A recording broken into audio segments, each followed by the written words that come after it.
This is Harry Davis of the Daily Mirror, joined by Francis Warren at the press conference for Hamzah Sheeraz against Liam Williams. It was an entertaining one up there. There was some good start to it with the undercard action. How did you wrap it up, Francis? Well, Masood was entertaining, wasn't he? I think he's got a lot to say, and so far he's been backing it up. So, a big good fight between Masood and Kaz Ashraf, who's got a point to prove, obviously after a negative performance against Mark Leach. But it's a good fight. And obviously the three other guys up there, Sam, Anthony and Hamzah, they've all got very, very high ambitions at different stages of their career. And obviously Sam's going after that British title and a decent ranking with the WBO and WBC.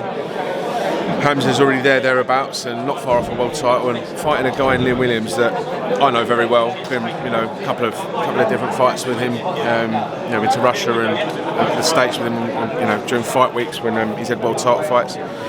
And I know him very well, and he's going to provide a very tough test for Hamzah. And obviously our man Anthony, who comes through this, we want the Josh BUATSI fight. It's a pretty straightforward, one for Anthony. It's not so straightforward probably getting the fight made, but that's the fight that Anthony Yard wants. That's the fight that Joshua BUATSI said that he wants, and we're all having sensible conversations at the moment to try and make that happen.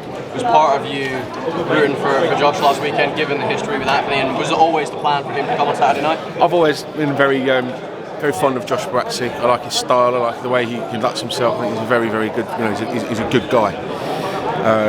He reminded me a bit of Bivol last weekend. He was very, very accurate, very, very vicious, but also not overly aggressive when he didn't need to be. He just picked his shots well. He won the rounds. The knockdowns were coming because I think Dan Aziz put everything totally everything that you had into that fight, and fair play to Dan. But I think Josh BUATSI was just that level above him, and it makes for a very serious fight between him and between Josh and Anthony Yard. And one, I think Anthony's more than capable of winning, but I really want to see that fight. I think that's one of the biggest fights that we can make in this country, certainly in this country. And the light heavyweight division is the hottest one I think on the planet at the moment. And obviously all the guys, they want world title fights, but if they're willing to get in each other's way to make sure that they get that, then fair play to the both of them, and may the best man win. I mean, Anthony, come on. Obviously Josh will be wanting that WA mandatory now that he won that fight. Do you think maybe we can sideline that to get this if Anthony wins this weekend?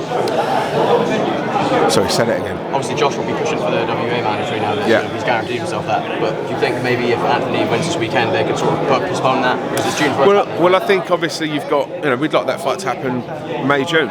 So, the guys are, Dimitri and Arthur are fighting June 1st. So, it's not going to be for maybe 10 months anyway before Josh BUATSI gets his shot. So, that adds a spice to it. I think obviously it's another. They can almost put that up for grabs for the winner. So, it's going to be a little while before any mandatories are ordered because obviously the unification's coming up. Obviously, Hamzah Sheeraz in the main event. It's quite fascinating. He's on such a good knockout streak, and you have someone like Liam Williams who, like you said, has come from a cut, right? Yeah. It's quite an intriguing clash of styles. How do you see it playing out? Well, Liam dealt with Atlantis Fox very well, didn't he? And it's a similar sort of style, similar sort of stature, similar sort of frame. And he also, apart from the early knockdowns against Andrade, he had his moments in that fight. And so obviously the tall, rangy guys aren't a problem for Liam. What I think will be a problem for Liam is the power of Hamzah, and the youth and the freshness of him. He's hungry for this, Hamzah Sheeraz. He was, Cole Frampton said 18 months ago he's the best prospect in world boxing, and that's quite a thing to say from a legend of the sport such as Cole Frampton. But he's obviously not going to say it without thinking that Hamzah has what it takes to back that statement, and he's backing it. He's showing the world of boxing what he can do, and beating someone of Liam Williams' calibre will certainly make people sit up and take even more notice. How serious do you think the fight could be with Chris Eubank Jr. for Hamzah? I know that's one that he'd want, obviously, former opponent of Liam Williams. Do you think that's realistic? I don't see why not. If the deal's right for everybody. I think it can be a very straightforward business. If the deal's right for everybody and it makes sense and gives everyone what they want out of it, and the reward is high enough, then the risk is worth taking. So, Hamzah's got to do the business first, but it'll be interesting to see how in the next month or so unfold after this, if he gets a win. Do you think it's too soon for Hamzah that fight with Chris, or do you think he's already at the level? Take it tomorrow. Obviously, Moses. Or take it on Sunday. Moses Tama fight of yours. I know you're sparring for you. How's Moses? What's sort of next for Moses in his career? He's scheduled to fight on the rescheduled Fury card, and we're hoping to get him out once at least once, maybe twice before then. You know, we've got to keep him busy. He's going to fight 8 times this year. There'll be a title fight in the next 2 or 3. And we'll start banging on the door for rankings and things like that. Because although he's a man in a hurry, he's 19 years old. He's just 19, so we've got to take our time with him. But he does want to kick on quite quickly.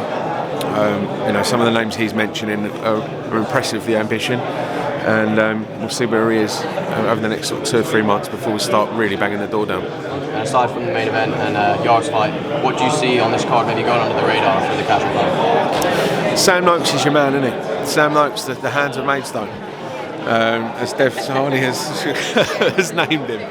Listen, Sam's one of the good guys. He's one of the nicest fellas you'll meet in life, and out the ring. In the ring, he's a little bastard. 12 wins, 12 knockouts.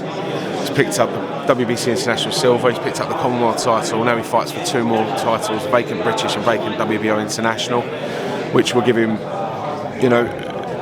a tremendous platform to go and launch himself onto European scene next. We are taking it step by step with Sam. He's 26 now though, so I think we're getting to a point now in the next 12 months that we're ready to look at some of the more elite level guys in world boxing. However, he's got a big job on Saturday night. Just because he's fighting for a British title and a ranking title, I'm not suggesting that he's ready for a world level fight. But that's where the ambition lies. That's where the next 12 to 18 months lies for Sam Noakes, and couldn't happen to a nicer guy. Lewis is up for it. He's got a decent 13 now unbeaten record himself. 4 belts on the line at this sort of stage of their career. It's I don't know, but might be a bit of a unique one. We'll have to go through the history books, but Sam's definitely up for it. And he's definitely up for it in terms of taking his career to that next level, which starts Saturday.